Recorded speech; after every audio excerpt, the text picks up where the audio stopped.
E bom dia especial para quem está nos sintonizando agora. Estamos aí com mais um Tá Ligado Cidadão. E o Brasil é um país que anda para frente e de repente retrocede e volta para trás.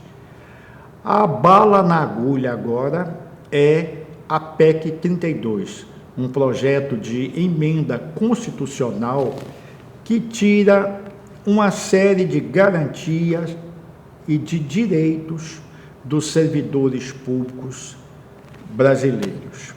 E para conversar conosco sobre esse assunto, eu convidei o Manuel Gerson. Manuel Gerson é presidente do Sintrajuf, que é o Sindicato dos Trabalhadores do Poder Judiciário Federal. É isso mesmo? Isso mesmo. Bom dia, Ivan. Bom dia a todos e todas que nos assistem. Esse é o assunto que nos preocupa mais uma vez. Nesse momento já tratamos dele outras vezes, né? E nesse mês, que é o mês dedicado ao celebrar, né, o servidor e a servidora pública, essa proposta de emenda à Constituição, que não foi retirada do Congresso, volta a assombrar, né, a partir das iniciativas do presidente da Câmara dos Deputados, o senhor Arthur Lira. Como é que nasceu, de quem foi a ideia de se criar essa PEC, tirando uma série de direitos dos servidores e também de garantias que a população tem? Exatamente, essa PEC é de autoria do governo anterior, do presidente Jair Bolsonaro, derrotado nas eleições, em parceria com seu ministro da Economia, Paulo Guedes, o banqueiro Paulo Guedes, né? Ela integra um conjunto de reformas que já retiraram direitos da população aí, né? Podemos citar aqui a reforma previdenciária, a reforma trabalhista. Essa reforma da administração pública tem o mesmo DNA dessas outras reformas e tinha a intenção que você acaba de mencionar aí, exatamente reduzir serviços públicos para a população, né? Reduzir direitos e precarizar o estatuto do trabalho do servidor público, né, com a administração, de modo que se permita, de um lado, passar a privatizar serviços hoje gratuitos e públicos, né, e de um outro, ampliar as formas precárias de contratação de profissionais para o serviço público. Porque com o concurso, o servidor público ele tem autonomia e independência para questionar, inclusive, ao prefeito, vereadores, deputados, mas do jeito que querem, o servidor ele vira um simples empregado do prefeito, do político que tiver de plantão, não é? Isso está no cerne da proposta da PEC 32. Hoje os servidores, em sua grande maioria, em várias áreas do serviço público, tem um estatuto que rege sua relação com o Estado brasileiro, que dá ao servidor estabilidade, né, protegendo contra a pressão, contra ilegalidades, né, tendo segurança para fazer seu trabalho com independência, né, e tem o concurso público como instrumento de acesso ao trabalho no serviço público. Uma prova pública que ofere conhecimentos e dá condições ali, né, de concorrência para acessar esse emprego. A PEC 32 fragiliza o concurso público e torna, né, como forma prioritária de contratação de profissionais, né, ou a terceirização, né, ou processos simplificados, sem segurança, que deixam o servidor, né, no bolso, na mão do chefe político de plantão. Com essas medidas e principalmente com a aprovação da PEC 32, você não acredita assim, que aumenta também a corrupção, a roubalheira no serviço público? Sem dúvida nenhuma. Porque não vai ter quem fiscalize. Né? Não vai ter a segurança que se tem hoje. Se com o estatuto atual se verificam, né, casos de corrupção no serviço público, né, ninguém nega que existe, mas há também processos de apuração, de punição. Diversos servidores todo ano são expulsos do serviço público, mas com processos, né, de apuração, administrativos, cuidadosos, né, que dão garantia de defesa. Com a PEC 32 isso se perde, né? Tanto o servidor vai ser o indicado, né, do chefe político de plantão, não vai ter independência, né, e não tem continuidade para qualificação, para formação e nem identidade com aquele serviço que ele presta à população.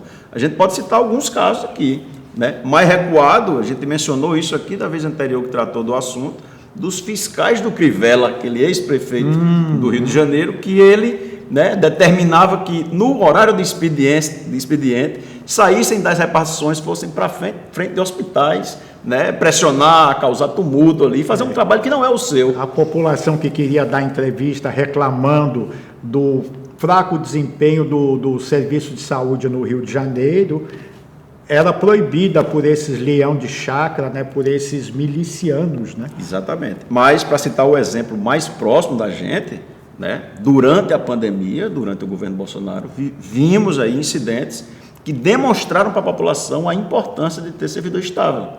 No escândalo das vacinas que a gente viu, foi um servidor estável do Ministério, concursado, que não devia favor a ninguém por estar ali, que resistiu, né, a tentativas ali de ilegalidades e denunciou aquilo sob pressão, né?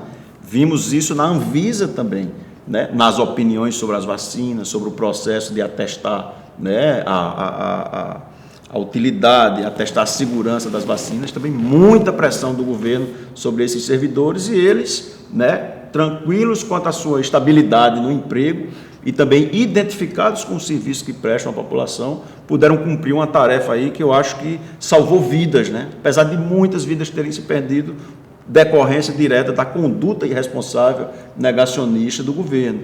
Mas muitos setores do Estado brasileiro puderam resistir. Quero citar um outro caso, que foi o caso da fiscalização ambiental, né? Um delegado da Polícia Federal, da fiscalização ambiental no norte do país, denunciou um escândalo que envolvia o ministro de Estado responsável pela proteção ambiental. O ministro parece do meio ambiente. O ministro do meio ambiente, né, que está implicado em investigações e denúncias de contrabando de madeira.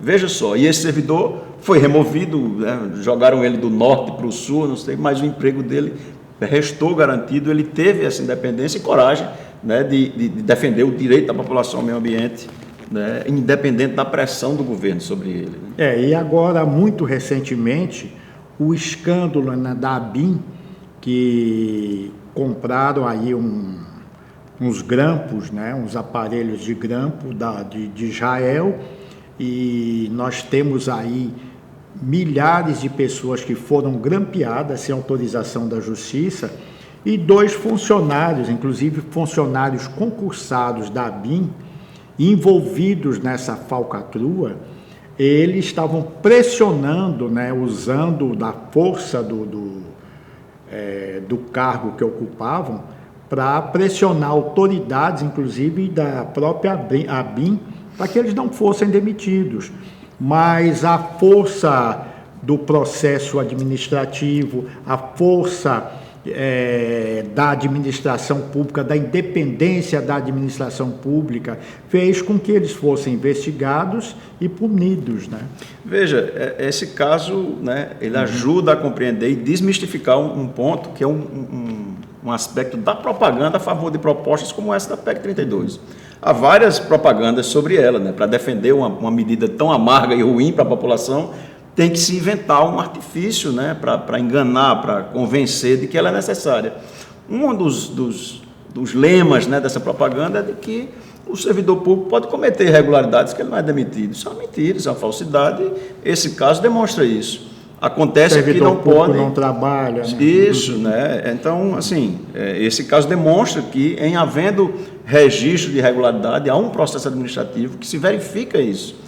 O que ele não permite que aconteça é o que o governo anterior defendia, que cada chefe político do momento de plantão traga toda a sua equipe que lhe pertence, né? O conjunto de servidores existentes, estável, são servidores da população, são servidores do serviço público e não do chefe de plantão. Eles passam, né, eleitos que sejam e tudo, né? Mas o corpo técnico que presta serviço à população é um patrimônio da população e não do líder político de plantão. Só para finalizar com esse caso desses 2 servidores da ABIN e da PEC 32, se já estivéssemos sobre o regime da PEC 32, não aconteceria nada com esses 2 servidores corruptos, porque seriam apadrinhados pelo político de plantão, pela chefia e, sabe, eles continuariam agindo da mesma maneira como corruptos e como pessoas nocivas ao serviço público. Né? A PEC 32 interessa, eu acho, a dois grandes grupos. O primeiro, grupos econômicos, onde hoje há um serviço público que é gratuito, bancado pelo fundo público para a população, há empresários interessados em prestar esse serviço, cobrando e oferecendo lucro em cima, obviamente, né? E o outro grupo é que não quer o Estado com controles, com regras de enfrentamento da corrupção, e foram esses dois grandes grupos que a gente viu tentando impulsionar essa PEC 32. O presidente da Câmara dos Deputados, que a gente mencionou aqui, o senhor Arthur Lira, normalmente vai à imprensa defender essa PEC 32 em eventos com investidores financeiros, eventos com grandes empresários, e também quando ele se vê, banqueiros, quando ele se vê também pressionado aí por alguma movimentação em torno da atuação dele próprio, né? Essa PEC não interessa a população, não interessa a classe trabalhadora brasileira, nem aos servidores, só interessa a esse grupo de pessoas. Ok, Gerson, muito obrigado a você, bom dia. Obrigado, bom dia, Ivan, pelo espaço.